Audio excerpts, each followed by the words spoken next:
Hey, welcome back. It's time for our very first big story for today, and this time it's word delineation, the quiet but critical backbone of electoral representation, and is now stirring major waves in Delta State.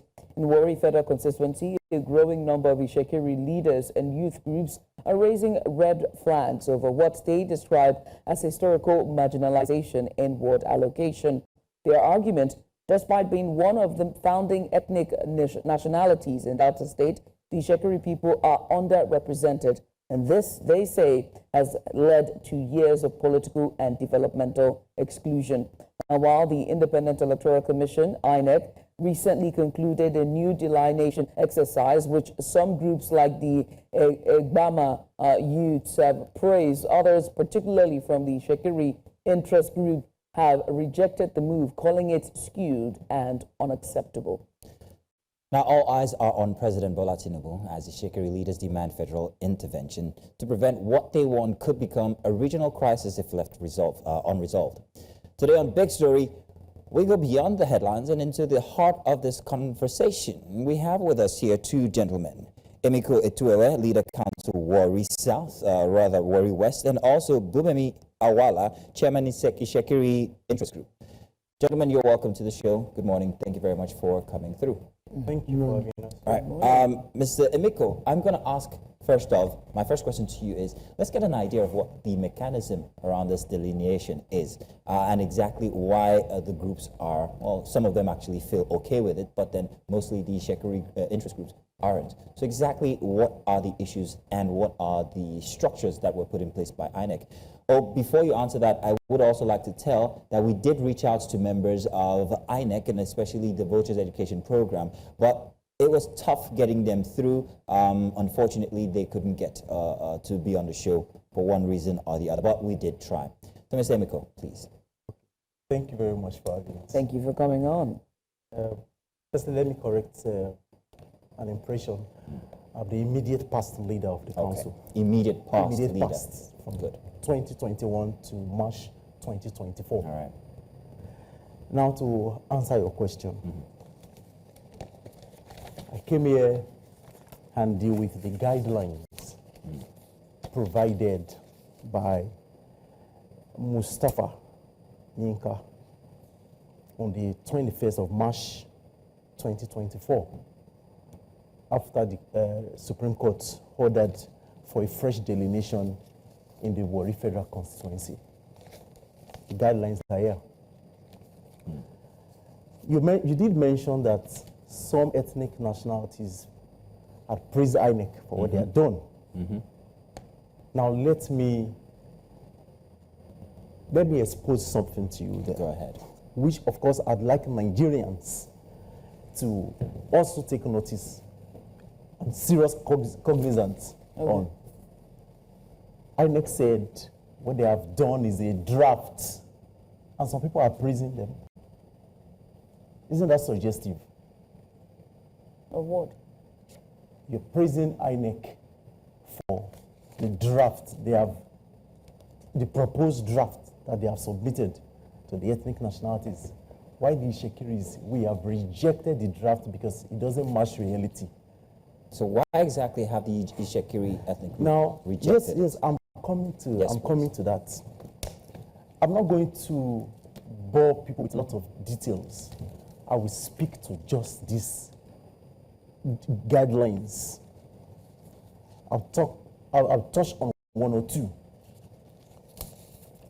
You see, on the guideline, INEC said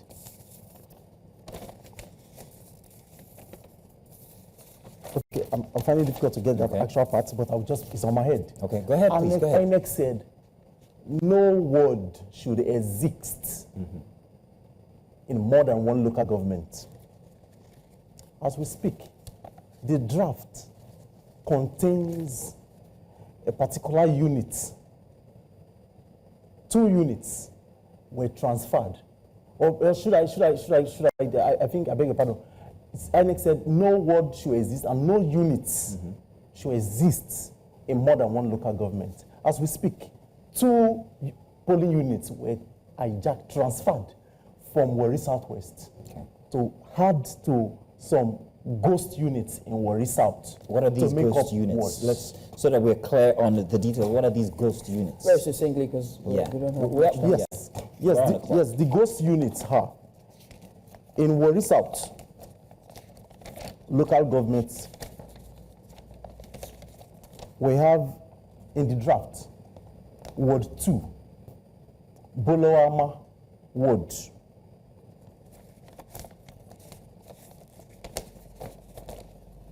Delta Boatyard. Okay, these are existing properties that belongs to the Itsekiris. So we wonder how it now reflects under the ward and then being apportioned to the Ijos in Warri South. Okay. Now, this is where I am going to talk about the ghost units. We have Peace Primary School. Units that do not have anybody, that's basically ghost unit, that do not have any constituents. For instance, Where is Peace Primary School exactly? Peace Primary School, I think is alien to me. So there's no such. Then number two, how do you create units in a marketplace when, of course, during election, there will be nobody in the market? So this marketplace unit you're talking about is where exactly? It's around the main market area, Donuma. Okay. That's the historical name. So, Mr. Emiko, which of I hope course you understand why we're belongs- asking the details of these, so that we can get the facts out there Yes. regarding the severity of the situation. Let me also make so a- we let- need the Let- definitive. Let me also make another one clear to you. INEC on the guidelines states that every polling unit must not exceed 50. Once it exceeds 50, you create you use to create another ward. So which is every ward shouldn't contain more than 15 polling units. Okay, 15. All right. 50. No, But as we speak, in Warri Southwest, we have 2 wards that contains 60 polling units each, respectively. Okay. Do you know in this draft, they never transcend into anything, they never amounted to anything. They still remain as 1 wards each, even though they are over 50. Okay. Precisely 60 wards each, Okay. 60 units each. But go to the Ijo area. We have on the draft a 25 unit ward was transfigured to have created on the draft. They have created 4 wards. So basically, what you're saying is that these structures didn't that are in follow the place guideline. disenfranchise the Itsekiri people. Is that's what you're saying? Beyond disenfranchisement, marginalization. Marginal. Okay. marginalization. Judith, you were going to say. Yeah, I was going to ask you, Awala, I beg your pardon. Some are saying that this is a case of political undercurrents that is boiling over, and others have argued that it's a legitimate fight of equity, right? Giving his term saying that this is marginalization at its best. But how would you respond to critics that are saying that your objection to INEC and its sectioning is political posturing? Well, the delineation is supposed to be to create a sort of expansion in the current wards and units to accommodate the growing population in a particular area. So the Warri Federal Constituency has Itsekiris as the majority. Legally speaking, Itsekiris have a total of 20 wards out of 30 wards in Warri Federal Constituency. Warri South has 10 legal wards, Warri North 10 legal wards, Warri Southwest 10 legal wards. In Warri South, we have 8 legal wards in control of the Itsekiris and 2 for the Robos. While in Warri Southwest and Warri North, we have 6 for the Itsekiris and 4 for the Ijos. Now, I believe for sake of fairness, if they are going to create wards and they make guidelines, I will start from the units because units are smaller segments of the wards. When a unit has at least 750 registered voters, they now create a new unit. Then when a ward, just like my brother said, has gotten to 50 units, they create a ward. Now, when you now see Itsekiri is having units in some areas above 50, and INEC refused to create even one ward out of that unit. Meanwhile, they are creating multiple wards from wards that have less than even 30 units. The surprising thing is that they gave other guidelines that when creating a ward, the ward should not be close to a river or river body. It should not be close to a petrol station. It should not be close to a bank. It should not be close to a motor park. Let me surprise you what they did. In Warri South, they created 3 wards for the Ijaws that were not even part of Warri South. And they brought wards from Southwest and other local governments to Warri South. And what they did, they gave them 3 new wards. Let me tell you what are the components of these 3 wards. We have a petrol station, mobile petrol station, along the road of these wards. We have the river, Warri River, behind these areas I'm talking about. We also have the motor park at Besu Market Road. They added it to these wards. We have Eco Bank and Union Bank along this same distance. So everything INEC said should not be in any place that they are going to create a new unit.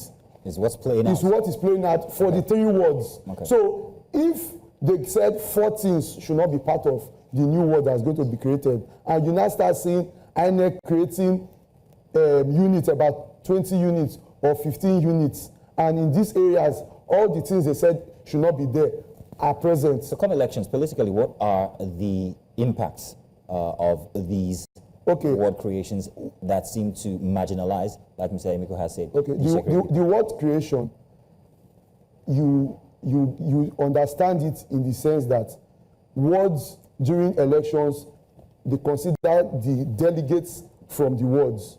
So first of all, primary elections are done with delegates. Each wards are represented by their delegates. So by the time you have your favorite candidates not able to pass the primary election, then it is sure that you cannot present anybody in the representation. So what they have done now is that they try to reduce the wards that come in favor of the Itsekiris and increase the ones for the people that even are considered minority in these areas. So what they are trying to do is to reduce the majority and increase the minority. Is there an ethnic undertone here? Well, I would say yes, because INEC now puts the chairman of the committee as an interested party. And where is he from? Professor Rhoda Gumu, she's an Ijaw woman, to preside over a matter that involves Ijaw, Itsekiri, and the Urhobos. Okay. Meanwhile, the other ethnic groups, especially the Itsekiris, does not have somebody on the committee. The surprising thing is that this woman is a patriotic Ijaw woman. She is a member of the Ijaw Leaders of Thought. So when you bring somebody like that to oversee a matter like this, you don't even need to give her money. She will work for free for the interest of Ijaw. Was INEC consulted by all stakeholders when it comes to the Itsekiri people? Was INEC consulted? Did INEC consult any stakeholders before creating that committee? Because of this oversight that you were mentioning, did INEC come to the stakeholders of the Itsekiri people to consult them before that committee was created? No. That committee the committee was actually the one that invited stakeholders to announce to stakeholders of the 3 ethnic nationalities that they are about to carry out the order of the Supreme Court judgment. So it was already enacted in INEC. The woman is the commissioner, so it was already enacted in INEC. So we weren't privy to that. That was the prerogative of the commission, INEC. What would a recourse look like for the Itsekiri people? Well, I think fairness is important because, just like he said, prior to the inauguration of the committee, the judges and the robos were invited to INEC in Abuja headquarters. Twice, Shekiris were never invited. Represented by whom? I like the names, the details. They were invited over, but represented by whom? The judge stakeholders, yes. The robo stakeholders, the judge that actually went to court for 6 years without even serving the Shekiris. We admitted that, well, they played the first one and then everybody, and they got the judgment. But when you are going to invite stakeholders, I'm sure the majority stakeholder that has the highest number of registered voters should be present in the meeting. But when you bring the minorities, it's as if you are trying to undermine the positions of the majority just to favor the minority. So what they did, they invited 2 out of 3 ethnic nationalities and left the Shekiris out of it. And they didn't make it hidden, it was public. So as at the time the Shekiris came for their first meeting in Asaba, it was actually the 3rd meeting with INEC. Meanwhile, other ethnic groups have gone for 2 meetings already. And I wish that we had, INEC here or a representative from INEC to come to, because, at this point, there's a lot of questions that they need to answer. But as we gear up for 2027, right, and as all the other parties and every other stakeholders nationwide are coming together, how soon is the timeline for this issue to be resolved for INEC? I think that's question. I wish they were here. I wish they were here. Exactly. They would have been able to respond to that because the commission has their work frame. Our part have been played. We have rejected the draft. It doesn't match reality. It does not cognate with historical facts, and I just exposed their shortcomings in carrying out the delineation, aligning with the guideline. Need I even announce to you that in this same draft, where they say, do not put polling units in the mosque or the church. We have one of the polling units in the mosque, in the shrine. In what community? Oporoza. Oporoza. Okay. In a shrine. So I think I think they have a lot to explain to Nigerians. Now, going by to answer your question, like I said, they're in the right place to respond, but we have played our part. We have also drafted our measures and submitted to INEC. So we are waiting for INEC to respond accordingly. When you said that a polling unit is located in a shrine, is this an issue of oversight or lack of details? When it came to this allocation of polling units, where do you think the root problems came from? They were in a hurry to perpetrate the fraud. Let me come in. No, it's not according to him. Now, before INEC carries out delineation, they have some documents they work with, which is, for example, the voters register. The voters register will tell you how many voters are in a unit. I just said 750, which translates to creating a new unit. Yeah. So how do you create a unit that does not have any voter? Are they ghost voting?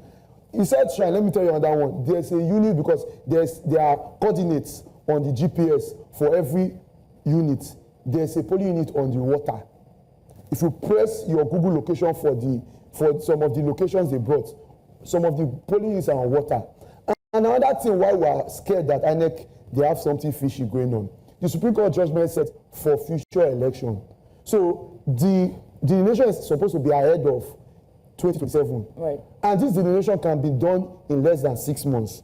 Why the hurry now? Meanwhile, INEC has pending court judgments that have not implemented. For example, in Warri South, we have 10 wards, 8 for the Shekiris, 2 for the Robos. They went to put 12 illegal wards and made it 6 for Shekiris, 6 for the Robos, thereby reducing our representation in Warri South from 2 House of Assembly members to 1. This is what they did. Shekiris went to court and got judgment in both Federal High Court and Court of Appeal. For the past 22 years, INEC have refused to implement it. Even after signing an MOU with Shekiris in 2019, the judgment creditor who signed for the Shekiris by Saikomi, the Commissioner of Police Delta State for Peace to Reign and INEC. They refused this document to be implemented. Now, there are House of Assembly members, 2 in the House of Assembly members representing illegal wards, and they are collecting salary for representing illegal wards in Warri South local government as we speak. Mr. Awala, Mr. Tawere, it's unfortunate that we don't have INEC here, and it's also unfortunate that we don't have so much time to continue discussing about this, because there's so much that seems that's very interesting in these cases. Yeah. We're going to make sure that we continue to follow the story, especially the fact that we ask that you give details regarding these places, and I'm very sure that our Delta correspondent, Austin Azu, will take on these details, these names, these locations, and do some investigation when it comes to that. I want to say thank you very much for coming through on Breakfast Extra, and we'll continue to follow the story. Thank you. Thank you for having us.